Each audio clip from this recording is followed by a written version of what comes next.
मिलनी चाहिए, मतलब कुछ इम्पोर्ट्स पे ड्यूटी नहीं लगनी चाहिए। तो सेंट्रल गवर्नमेंट क्या करती है, सेंट्रल गवर्नमेंट पब्लिक इंटरेस्ट में पर्टिकुलर इम्पोर्ट्स को छूट दे सकती है। बोलेगी जैसे फॉर एग्जांपल बोलेगी अगर फर्टिलाइज़र मैन्युफैक्चरर के लिए कुछ इंपोर्ट हो रहा है, या जैसे अभी मान लीजिए कि ये पर्टिकुलर मेडिसिन इंडिया में इंपोर्ट हो रही है, या सैनिटाइज़र इंडिया में इंपोर्ट हो रहे हैं, या वेंटिलेटर्स इंडिया में इंपोर्ट हो रहे हैं, तो सेंट्रल गवर्नमेंट नोटिफिकेशन निकाल देगी कि इनके ऊपर ड्यूटी नहीं लगेगी। ठीक है, तो सेंट्रल गवर्नमेंट को ऐसा करने की पावर किसने दी?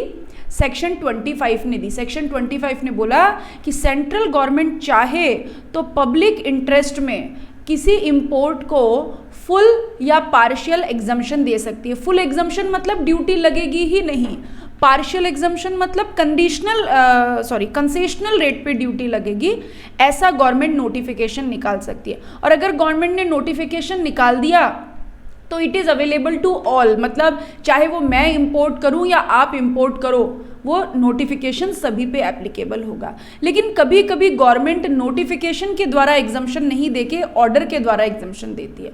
ऑर्डर के द्वारा एग्जम्पशन मतलब पर्टिकुलर इंपोर्टर के लिए, वो जैसे बोलेंगे ज्वेलरी मैन्युफैक्चरर के लिए एग्जम्पशन है, पर्टिकुलर मेडिसिन वैक्सीन बनाने वालों के लिए एग्जम्पशन है, तो ऐसा ऑर्डर निकाल के पर्टिकुलर इंपोर्टर्स को ड्यूटी से फ्री करेगी। This is a difference between a exemption by notification, exemption by order. लेकिन एक बार अगर एग्जम्पशन नोटिफिकेशन या ऑर्डर निकालने के 1 साल के अंदर अंदर गवर्नमेंट ने अगर अपनी ओरिजिनल नोटिफिकेशन या ऑर्डर में कोई चेंज किया तो इसका रेट्रोस्पेक्टिव इफेक्ट होगा, मानेंगे ओरिजिनल डेट से ही यही एप्लीकेबल है। ठीक है? Yes ma'am. ओके, और कोई डाउट? कुछ और पूछना चाहता है कोई?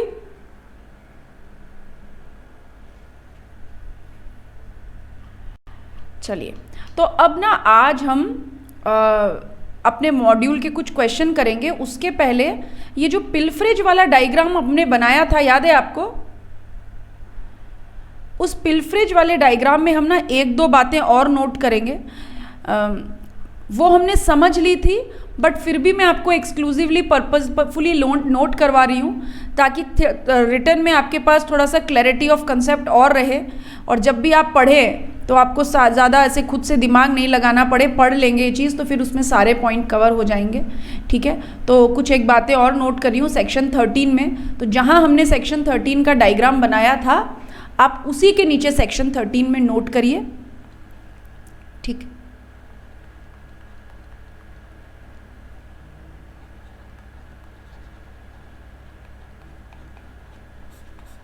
सेक्शन 13 से रिलेटेड कुछ हम बात आपको नोट करवा रही हूँ, वो नोट करिए।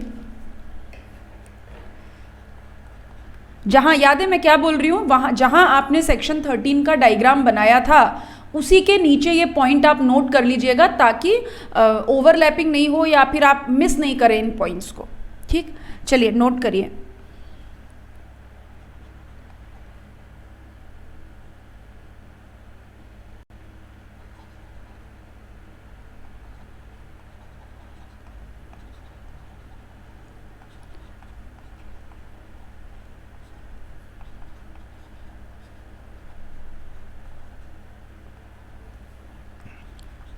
ठीक है, पिलफ्रेज के केस में इंपोर्टर पे बर्डन ऑफ प्रूफ नहीं होता, यानी इंपोर्टर को ये प्रूफ नहीं करना पड़ता कि पिलफ्रेज हुई है। ये कस्टोडियन को देखना है कि पिलफ्रेज हुई है या नहीं हुई है। इंपोर्टर को कोई पिलफ्रेज के एविडेंस देने की ज़रूरत नहीं है। अगली बात,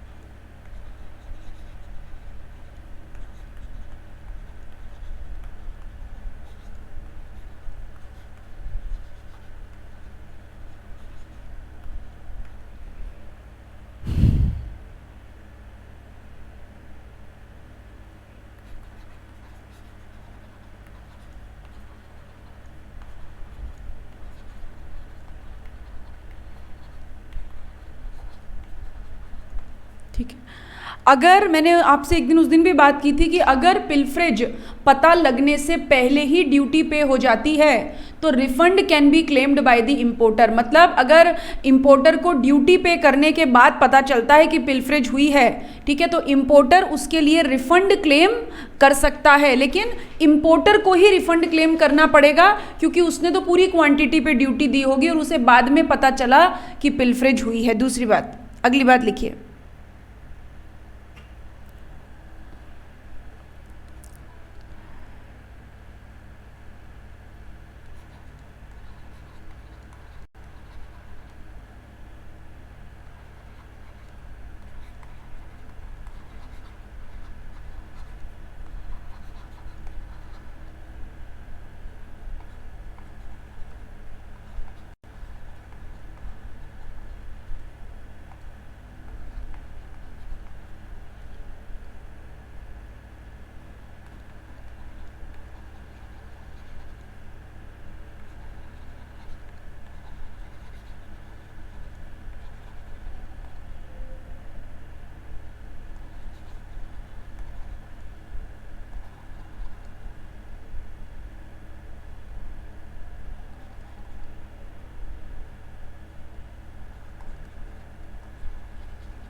मैम ये लास्ट पॉइंट क्या लिखा है आपने?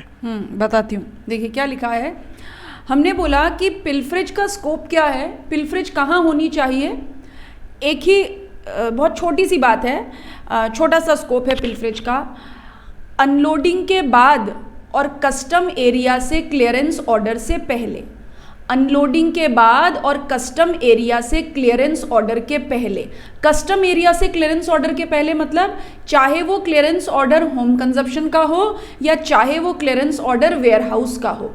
कस्टम एरिया में अनलोडिंग के बाद और कस्टम एरिया से होम कंजप्शन और वेयरहाउस में डिपॉजिट के क्लियरेंस ऑर्डर से पहले पिलफ्रेज होनी चाहिए। अब हुआ क्या, मान लीजिए गुड्स पिलफर्ड हुए after the clearance order made.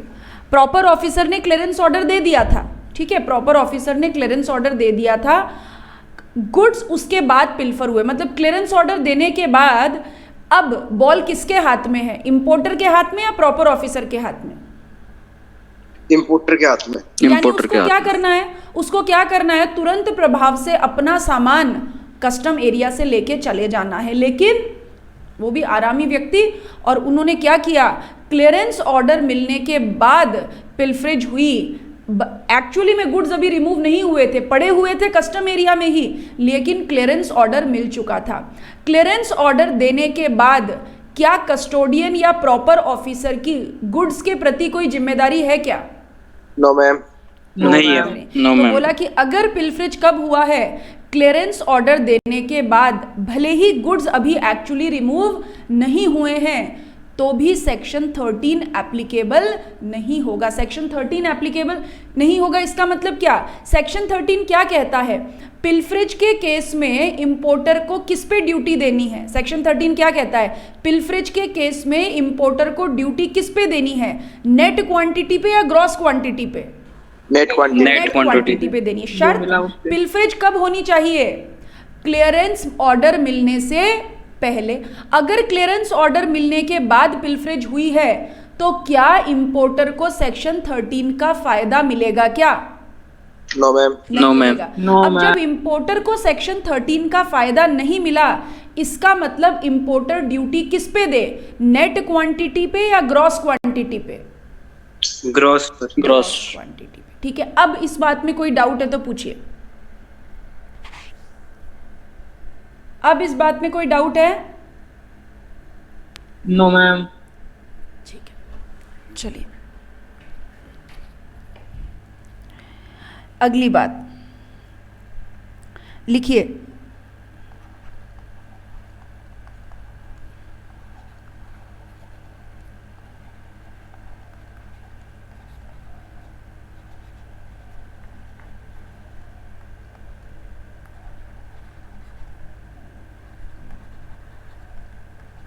Ma'am ये ड्यूटी वुड बी के बाद लाइबल लिखा है क्या आपने? लेविएबल, अच्छा, LEVI, लेविएबल।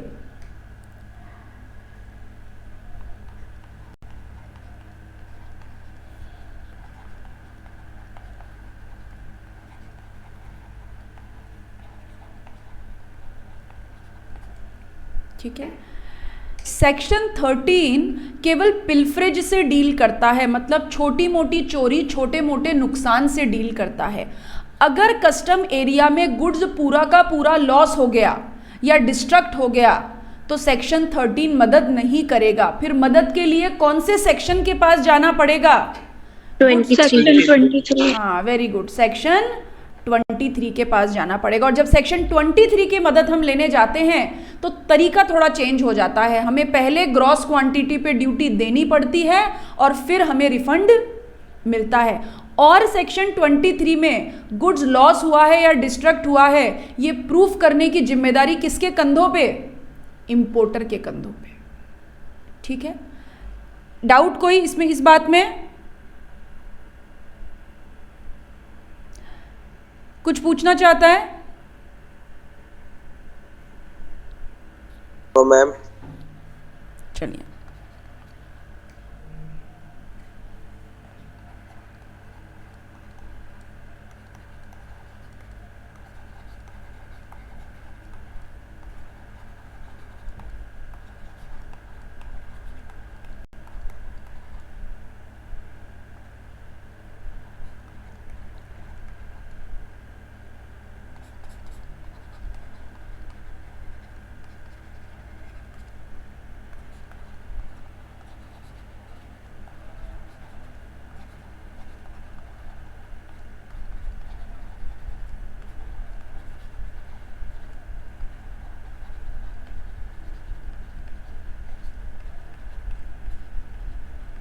पिल्फरेज कब होनी चाहिए? अनलोडिंग के बाद। अगर पिल्फरेज अनलोडिंग के पहले हुई हो तो सेक्शन 13 का फायदा इंपोर्टर को मिलेगा क्या? नहीं मिलेगा। इंपोर्टर को सेक्शन 13 का फायदा नहीं मिला, इसका मतलब अगर पिल्फरेज अनलोडिंग के पहले हुई हो तो इंपोर्टर को किस पे ड्यूटी देनी पड़ेगी? ग्रॉस क्वांटिटी पे ड्यूटी देनी पड़ेगी। यहां तक कि लिखी हुई किसी भी बात में किसी को कोई डाउट है तो पूछिए। यहां तक कि किसी भी बात में किसी को कोई डाउट है तो पूछिए।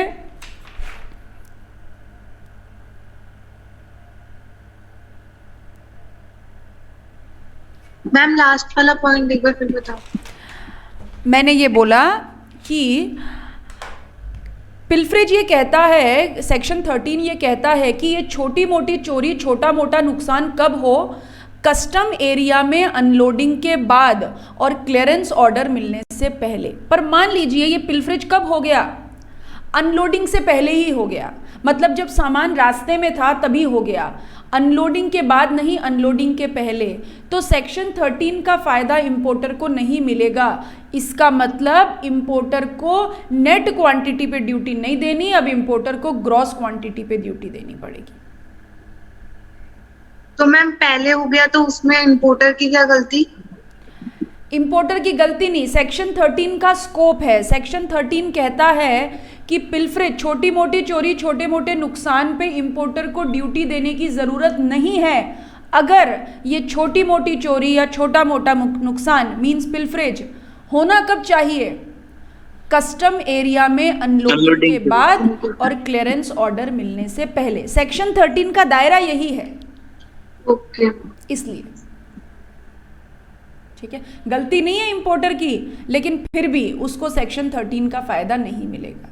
मैम इसके लिए इसके लिए प्रोविजन ये 23 में है ना फिर सेक्शन हाँ 23 बिल्कुल देवेंद्र, 23 में है, लेकिन 23 पिल्फरेज से डील नहीं करता। 23 में होना क्या चाहिए? लॉस्ट ऑफ गुड्स होना चाहिए। लॉस्ट ऑफ गुड्स होना चाहिए या डिस्ट्रक्शन ऑफ गुड्स होना चाहिए, बड़ा नुकसान होना चाहिए। ठीक है, और फिर इसका मतलब अगर गुड्स लॉस्ट या डिस्ट्रॉय नहीं हुआ, मतलब बड़ा नुकसान नहीं हुआ, तो फिर इंपोर्टर बेचारा। हाँ, फिर इंपोर्टर बेचारा, फिर कोई ऑप्शन नहीं है। क्लियर? बात समझ में आ गई क्या? कोई डाउट है तो पूछ लीजिए।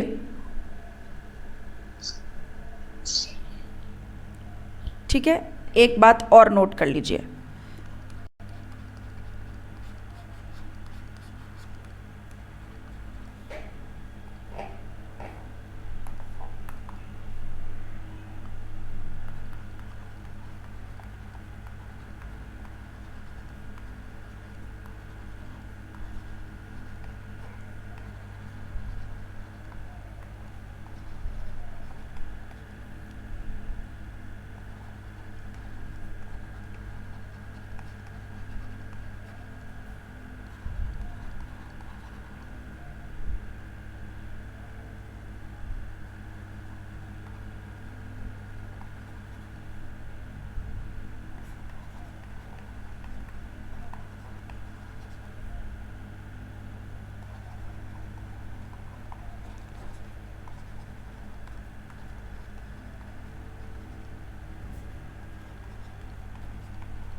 There shall be no duty liability on a sample of goods consumed or destroyed during the course of testing or examination। देखिए क्या होता है, कस्टम एरिया पे माल आया, ठीक है, कस्टम एरिया पे माल आया और भाई कभी कभी ऐसा भी तो होता है, अभी कस्टम ऑफिसर भगवान थोड़ी है, उनको भी तो हो सकता है ना गुड्स को चेक करना पड़े कि सही सामान है या नहीं, इंपोर्टर सही ड्यूटी दे रहा है या नहीं दे रहा है, कुछ केमिकल वगैरह आए हो तो उनकी टेस्टिंग करनी पड़े या गुड्स को एग्जामिन करना पड़े। इट इज़ पॉसिबल और नॉट? Yes ma'am. हो सकता है, ऐसा हो सकता है। तो टेस्टिंग और एग्जामिनेशन के लिए हमें सामान में से कुछ छोटा सैंपल लेना पड़ेगा या नहीं लेना पड़ेगा? लेना पड़ेगा मैम। अब during the process of testing और examination if such goods is consumed और डिस्ट्रॉयड, हो सकता है ना, टेस्टिंग के दौरान हमने कोई केमिकल लिया, टेस्टिंग लिया किया, वो केमिकल खत्म हो गया, मान लो 2 ml केमिकल खत्म हो गया या 10 ml केमिकल खत्म हो गया या कोई छोटी मोटी चीज का नुकसान हो गया, तो क्या इंपोर्टर की गलती है? No ma'am. तो क्या कस्टोडियन की गलती है? No ma'am. नहीं, न कस्टोडियन की गलती है न इंपोर्टर की गलती है। तो क्या बोलेंगे, जा सिमरन जी ले अपनी जिंदगी। मतलब अगर सैंपल ऑफ गुड्स कंज्यूम होता है या डिस्ट्रॉय होता है टेस्टिंग या एग्जामिनेशन के दौरान during the whole process of import, तो उसके ऊपर ड्यूटी लाइबिलिटी नहीं होगी और होनी भी नहीं चाहिए, जेन्युइन केस है। क्लियर? Yes ma'am. कुछ और डाउट?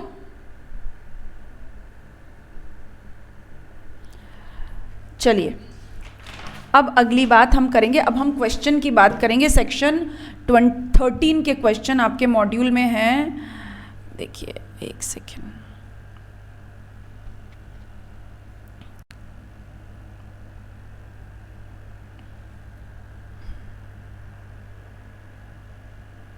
फिजिकली कॉपी है सबके पास मॉड्यूल की, इंस्टीट्यूट के मॉड्यूल की?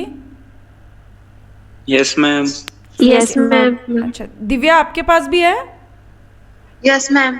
ओके, चलिए तो आपके मॉड्यूल में निकालिए पेज नंबर 486।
मैम इस बार इंटर का सिलेबस ही बड़ा हो गया है क्या?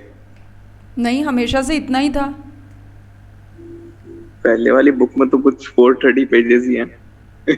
अच्छा ऐसे, हाँ थोड़ा सा एक्चुअली क्या होता है ना, ये सर्कुलर्स वगैरह आते रहते हैं तो इंस्टीट्यूट भी क्या करे, वो कंपाइल, भले ही वो इंटर में रेलेवेंट नहीं है उतने, but institute has to put the updated material in the module ना, हाँ that is the reason.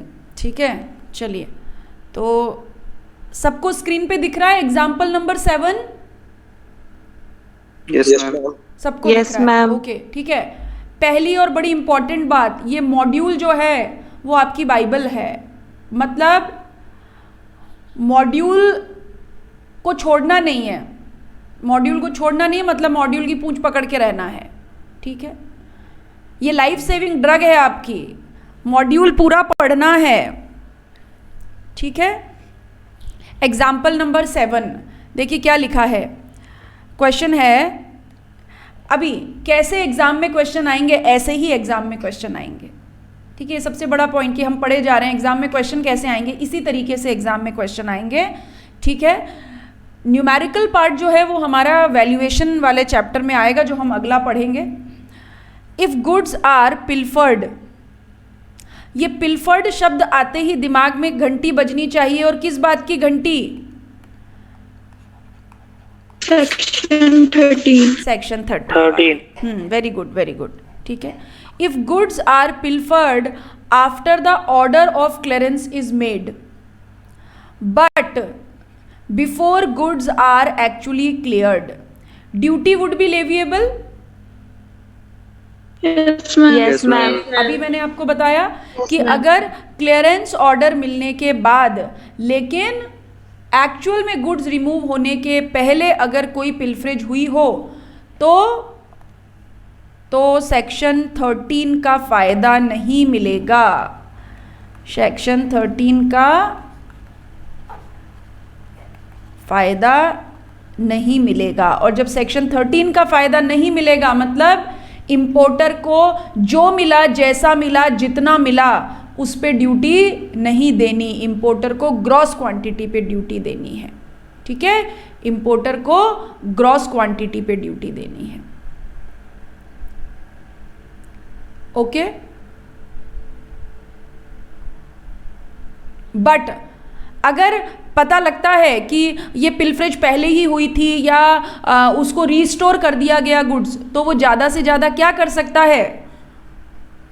Claim कर सकता है, रिफंड क्लेम कर सकता है, रिफंड रिफंड क्लेम कर सकता है। चलिए, सेक्शन एग्जाम्पल नंबर 8,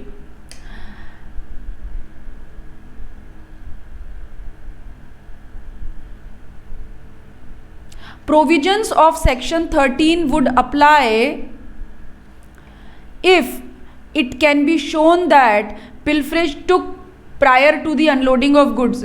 क्या सेक्शन 13 के प्रोविजन अप्लाई होंगे अगर पिल्फरेज अनलोडिंग के पहले हुई हो?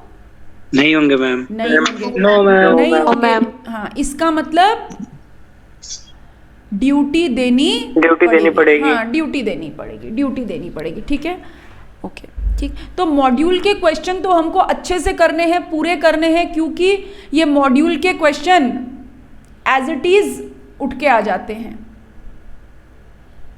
ओके, चलिए, नाउ एक पॉइंट अब आप आइए सेक्शन 21 में लिखेंगे। 21, आप सेक्शन 21 निकालिए। याद है हमने पढ़ा था डरलिक्ट, व्रेकेज, फ्लोटसम, जेटसम।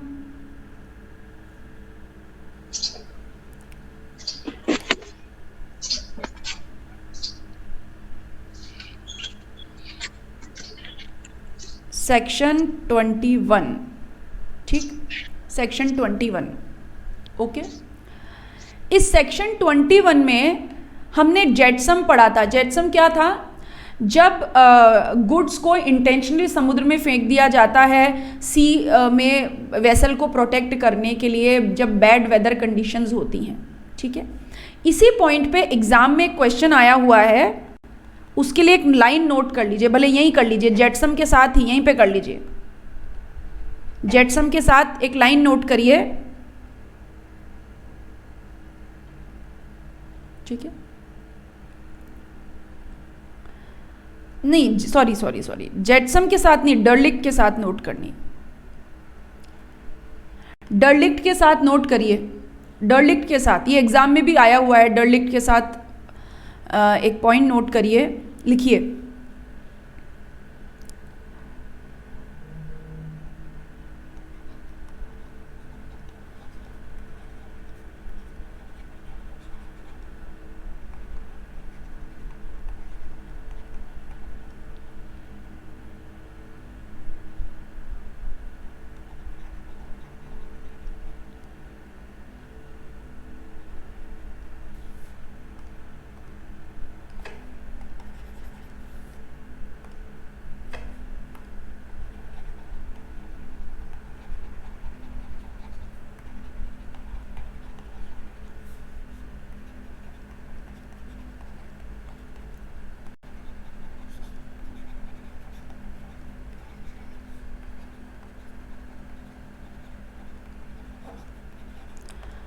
डर्लिक्ट हमने क्या पढ़ा था? अब मैंने आपको एग्जाम्पल दिया था, वो समुद्री डाकू ने हमला कर दिया तो वो बबलू हैं जो वो सी अनअटेंडेड छोड़ के कूद गए, ठीक है। तो वेसल और cargo which is abundant, abandon का मतलब क्या होता है? किसी चीज़ को छोड़ देना, त्याग देना, फेंक देना, मतलब इग्नोर कर देना। तो वेसल और cargo which is abundant in the sea without any hope of recovering it, without any hope of recovering it, मतलब कोई उम्मीद नहीं है उसमें से कुछ मिलेगा नहीं मिलेगा, बस हमने तो उसे छोड़ दिया, इसको भी डर्लिक्ट ही कहा जाता है, ठीक। तो ये एग्जाम में क्वेश्चन आया हुआ है, कैसे क्वेश्चन आया हुआ है? वेसल और cargo which is abundant in sea without any hope of recovering, ऐसा करके लाइन, उसके नीचे 4 ऑप्शन दिए गए, बताओ क्या कहेंगे? जेटसम कहेंगे, फ्लोटसम कहेंगे, डर्लिक्ट कहेंगे, ब्रेकेज कहेंगे, ऐसा करके ABCD ऑप्शंस आए हुए थे। तो दिस इज डर्लिक्ट, ठीक है, नोट कर लिया ये सबने? Yes ma'am. Okay, yes ma'am. चलिए अब सेक्शन 22, सेक्शन 22 में एक बात नोट करेंगे और साथ में सेक्शन 22 का क्वेश्चन करेंगे, ठीक है। सेक्शन 22 में क्या पढ़ा था, याद है हमने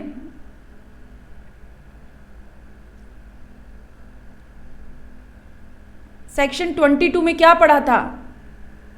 हाथ टूटे या पांव टूटे, क्या पढ़ा था? डैमेज गुड्स पर ड्यूटी, डैमेज और डिटोरिएटेड गुड्स। तो जिस एक्सटेंट तक मेरा गुड्स डैमेज हुआ है या जिस एक्सटेंट तक मेरा गुड्स डिटोरिएट हुआ है, ठीक है, मुझे उस एक्सटेंट तक ड्यूटी की छूट मिलेगी। मतलब मुझे ड्यूटी किस पे देनी है?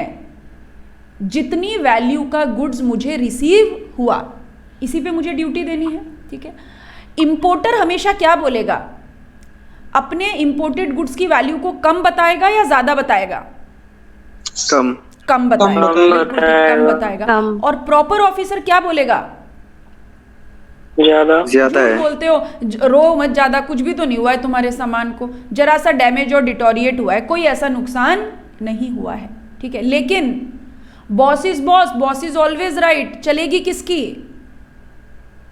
प्रॉपर ऑफिसर की। यानी डैमेज्ड या डिटोरिएटेड गुड्स की वैल्यू कौन डिसाइड करेगा? Proper officer. कैसे डिसाइड करेगा? प्रॉपर ऑफिसर पंडित जी के पास जाए, गुड्स की जन्म पत्री दिखाए कि भाई ये ठीक है, चलो आज का ये मुहूर्त है, इस मुहूर्त पे गुड्स की वैल्यू अच्छी है? नहीं। प्रॉपर ऑफिसर क्या करेगा? प्रॉपर ऑफिसर वैल्यू असर्टन करेगा। वो उस वैल्यू असर्टन करने के लिए उस गुड्स को ऑक्शन करके देख सकता है, टेंडर मंगवा सकता है इंपोर्टेड गुड्स का, या कोई भी मैनर वो प्रॉपर ऑफिसर डिसाइड करेगा। और प्रॉपर ऑफिसर कैसे, मतलब क्या करेगा? गुड्स की वैल्यू डिसाइड करेगा और उस वैल्यू पे इंपोर्टर को क्या करना पड़ेगा? ड्यूटी देनी पड़ेगी, ठीक है, ड्यूटी देनी पड़ेगी। ओके, आप ये देखिए वैल्यूएशन ऑफ डैमेज गुड्स के बारे में यहाँ पे 2 लाइनें लिखी हुई है, दिख रही है आपको? Value of such goods may be ascertained by proper officer, दिख रहा है?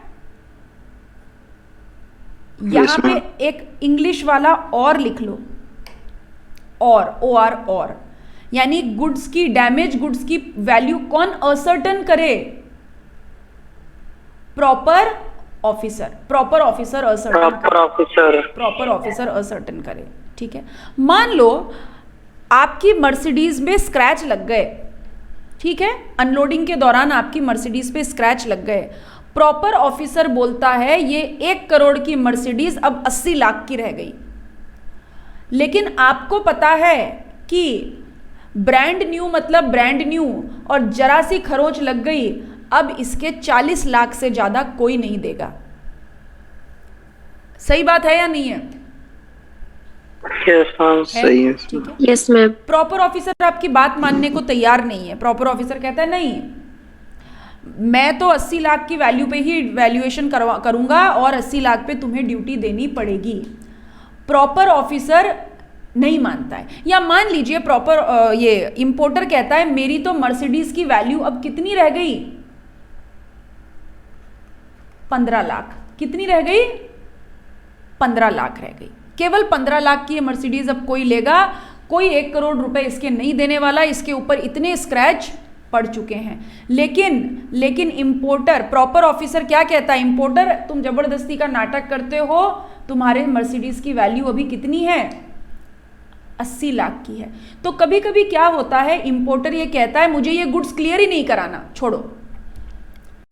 क्योंकि कई बार क्या होता है, जितनी वैल्यू का गुड्स नहीं रह जाता उससे ज्यादा ड्यूटी देनी पड़ जाती है, उससे ज्यादा ड्यूटी देनी पड़ जाती है। मतलब अगर हम बात करें कि दिस इज 80 लाख पे 28% कितना होता है, कैलकुलेट करो।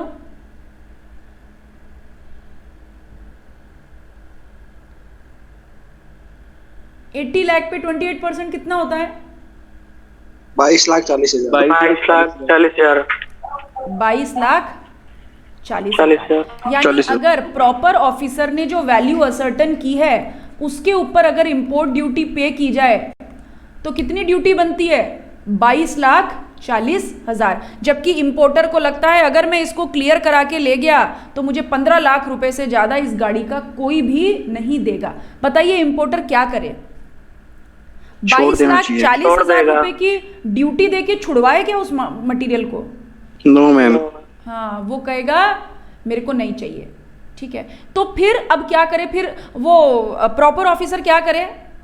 बोले तुम रख लो, मेरे को तो चाहिए नहीं, मैं इतनी ड्यूटी नहीं दे सकता। तो प्रॉपर ऑफिसर क्या करता है? उन गुड्स को बेच देता है, बाय पब्लिक ऑक्शन या टेंडर मंगवा के बेच देता है। ठीक है, और बेचने पे जो वैल्यू आती है वही क्या मान ली जाती है? उसकी ड्यूटी नहीं, जो बेचने पे जो पैसा आता है वही उसका वैल्यूएशन मान लिया जाता है। अब देखिए यहाँ पे लड़ाई हो गई ना। प्रॉपर ऑफिसर कहता है 80 लाख की गाड़ी, जबकि इंपोर्टर कहता है 15 लाख की गाड़ी। तो प्रॉपर ऑफिसर ने बोला ठीक है अभी रुको मैं तुम्हें बेच के दिखाता हूं। प्रॉपर ऑफिसर ने उस स्क्रैच लगी मर्सिडीज को बेच दिया, और मान लीजिए प्रॉपर ऑफिसर ने जब उस मर्सिडीज को बेचा तो कितना पैसा रिसीव हुआ? 30 लाख। प्रॉपर ऑफिसर क्या बोल रहा था? गाड़ी की कितनी कीमत मिल जाएगी? 80 लाख। इंपोर्टर क्या कह रहा था? नहीं 15 लाख से ज्यादा नहीं मिलेगी। तो वैल्यू असर्टन करने के लिए उन्होंने एक तरीका क्या निकाला? उस गाड़ी को बेचने के लिए ऑक्शन किया या टेंडर मंगवाए, और गाड़ी की कितनी कीमत मिली? 30 लाख। अब इंपोर्टर को किस पे ड्यूटी देनी पड़ेगी? 80 लाख पे, 15 लाख पे या 30 लाख पे? 30 लाख पे। क्योंकि ये जो सेल प्रोसीड्स आई है वही क्या मान ली जाएगी? Gross value of goods. यानी क्रक्स ऑफ द स्टोरी, ये कहानी का मॉरल ये कि अगर डैमेज्ड या डिटोरिएटेड गुड्स हुए हैं तो या तो प्रॉपर ऑफिसर उनकी वैल्यू असर्टन कर दे, और अगर प्रॉपर ऑफिसर ऐसे वैल्यू असर्टन नहीं कर पा रहा है तो प्रॉपर ऑफिसर के द्वारा वो गुड्स बेचे जा सकते हैं या पब्लिक ऑक्शन या टेंडर किया जा सकता है with the consent of owner. Owner ने कहा बेच के देख लो कितने मिलते हैं, 30 लाख मिल गए। ठीक है, अब यहां पे एक लाइन नोट करिए, यहां पे एक पॉइंट नोट करिए। ग्रॉस सेल प्रोसीड्स, एक सेकेंड रुकिए, यहाँ पे लिख देते हैं तो सीक्वेंस रहेगा, आप भी अपने नोट्स में इसी जगह लिखिए।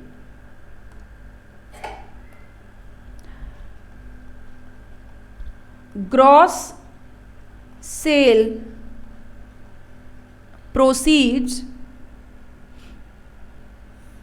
shall be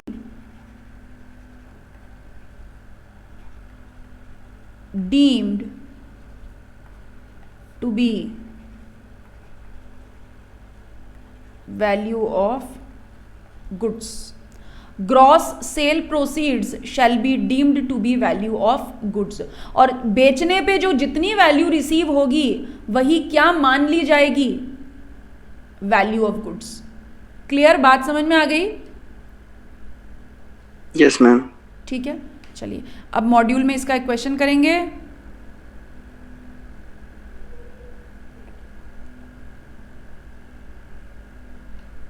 ये कहाँ पहुंच गए वापस?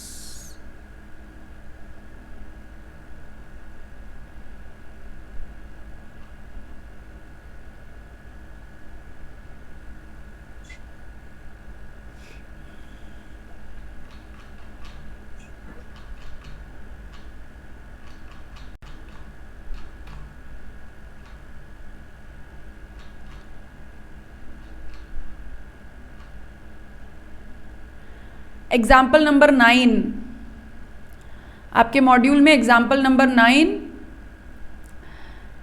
ठीक है। देखिए क्वेश्चन में क्या लिखा है, x limited imported goods from USA for ₹50,000। X limited ने यूएसए से गुड्स इंपोर्ट किया है, 50,000 रुपये उसकी वैल्यू है। आफ्टर डैमेज के बाद इन गुड्स की वैल्यू कस्टम ऑफिसर ने कितनी निकाली है, 10,000। Total custom duty payable on the value of imported goods levied is 6180। यानी 50,000 रुपए के गुड्स पे ड्यूटी कितनी बनती है, 6180। 50,000 रुपए के गुड्स पे ड्यूटी कितनी बनती है, 6180।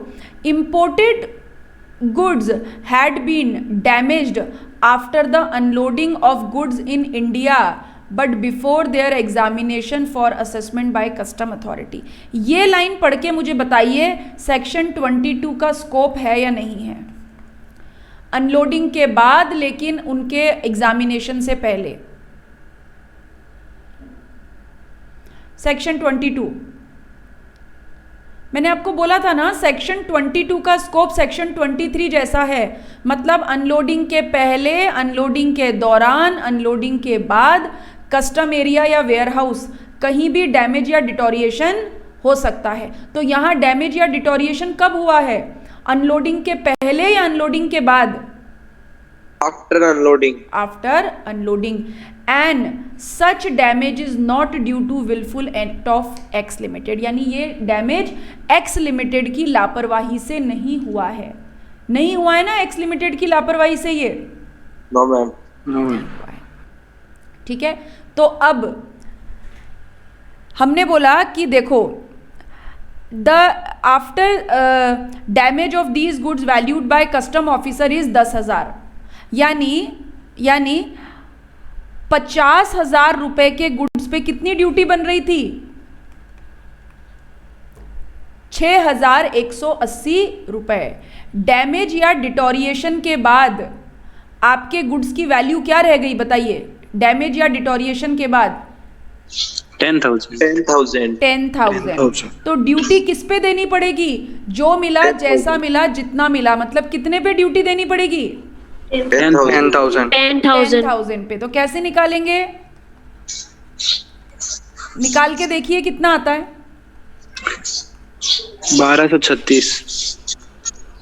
1236 रुपए। ये क्या निकल के आया, 10,000 गुड्स पे कस्टम ड्यूटी। हाँ, custom duty payable under section 22 on the goods damage या डिटोरिएशन। इतनी बात ओके है क्या, ये सबको क्लियर है? ठीक है। अच्छा, मेरा सवाल अब दूसरा, मैं आपसे ये पूछूं, बताइए एग्जाम्पल नंबर 9 में इंपोर्टर को कितनी ड्यूटी का अबेटमेंट मिला? इंपोर्टर को एक्स लिमिटेड को कितनी ड्यूटी का अबेटमेंट मिला? अबेटमेंट मतलब कितनी ड्यूटी की छूट मिली? कितनी ड्यूटी की छूट मिली? 4944 4944 6180 में से 1236 घटा दूं Yes, ma'am. तो क्या आ जाएगा? Yes ma'am 4944 4944। और अगर फॉर्मूले से निकालूं तो ऐसा निकाल सकती हूँ क्या? 40,000 रुपए का डैमेज हुआ है, ऐसा निकाल सकती हूँ क्या अंकिता? Yes ma'am. अंकिता ऐसा निकाल सकती हूँ 10,000 की वैल्यू निकल के आई तो कितनी वैल्यू का गुड्स डैमेज हुआ है? 40,000 का। तो Yes, ma'am. ये ऐसे भी निकाल सकती हूँ ना, ठीक है? Yes, ma'am. हाँ, तो इम्पोर्टेंट चीज क्या आपको सवाल में पूछा क्या है? हो सकता है आपको क्वेश्चन में ये पूछा जाए कि बताइए what is the abatement of duty. अगर अबेटमेंट ऑफ ड्यूटी पूछा जाए तो ये निकाल के आना, और अगर कस्टम ड्यूटी पेएबल पूछा है तो ये निकाल के आना। क्लियर? Yes, ma'am. कोई डाउट है क्या? अभी समझ में आ गई बात?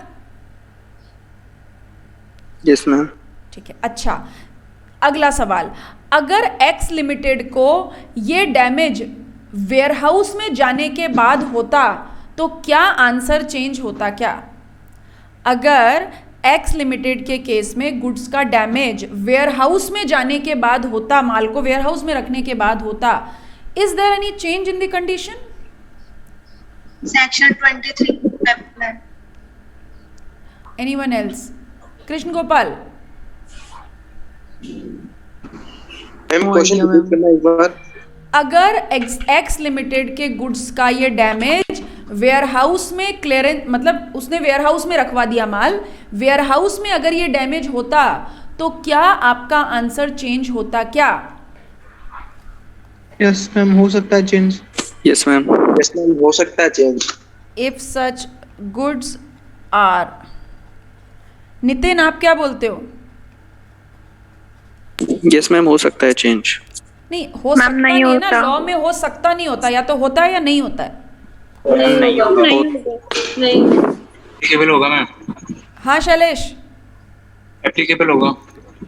नहीं, सवाल जैसा सवाल वैसा जवाब, ठीक है। आंसर चेंज होगा क्या? होगा ma'am. No ma'am, ma'am answer same रहेगा। आंसर, आयुषी कहती है आंसर सेम रहेगा। सेम रहेगा मैम। सेम रहेगा। हर्ष कहते हैं सेम रहेगा। रहेगा मैम। हाँ बिल्कुल सेम रहेगा। सेक्शन 22 का स्कोप कितना है? मैंने बोला था सेक्शन 23 जैसा, अनलोडिंग के पहले, अनलोडिंग के दौरान, अनलोडिंग के बाद, वेयरहाउस या कस्टम एरिया। पढ़ के देखिए सेक्शन 22।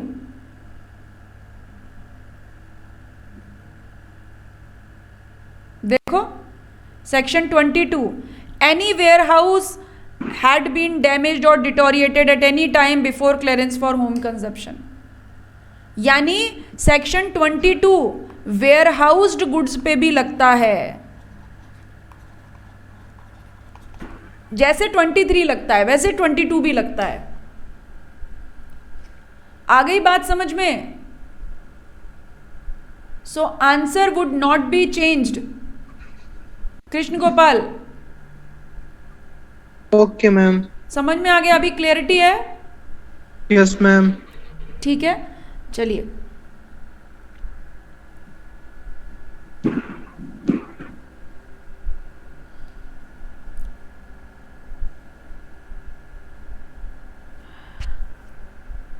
आज के लिए इतना ही, बाकी हम कल कंटिन्यू करेंगे। देखिए अभी तक जितने सेक्शंस, मतलब हमने आज सेक्शन 21 और सेक्शन 22 और सेक्शन 13 के क्वेश्चंस भी किए और उसको रिवाइज भी कर लिया है। हो गया ना रिवीजन तीनों सेक्शंस का? Yes ma'am. ओके, हाँ जी बोले बोले दिव्या। मैम एक बार है ना 21, 22 और 23 में एक बार डिफरेंस बता दो। अच्छा ठीक है, अभी क्लास है ना आगे आगे आपकी? Yes ma'am. Okay ma'am. Divya आपकी भी क्लास है ना? Yes ma'am. ओके, तो दिव्या आपके पास मेरा नंबर है? No ma'am. ओके, सो मैं आपको यहाँ नंबर दे रही हूँ, आप मेरे नंबर पे ना कॉल में एक व्हाट्सएप हाई का मैसेज मुझे कर देना, ठीक है? तो I will call you back और मैं आपको समझा दूंगी, यस मैम। ठीक है। अंकिता, ऋषिका, आपको भी डाउट है क्या इसमें? मैम अभी तक मैंने इनकी रिकॉर्डिंग देखी नहीं, कल तो मैंने 3 ही रिकॉर्डिंग देखी थी। अच्छा, और अंकिता आपने नहीं मैम, नहीं देखी। रिकॉर्डिंग नहीं देखी है? अच्छा, Yes, ठीक है। ma'am. चलिए तो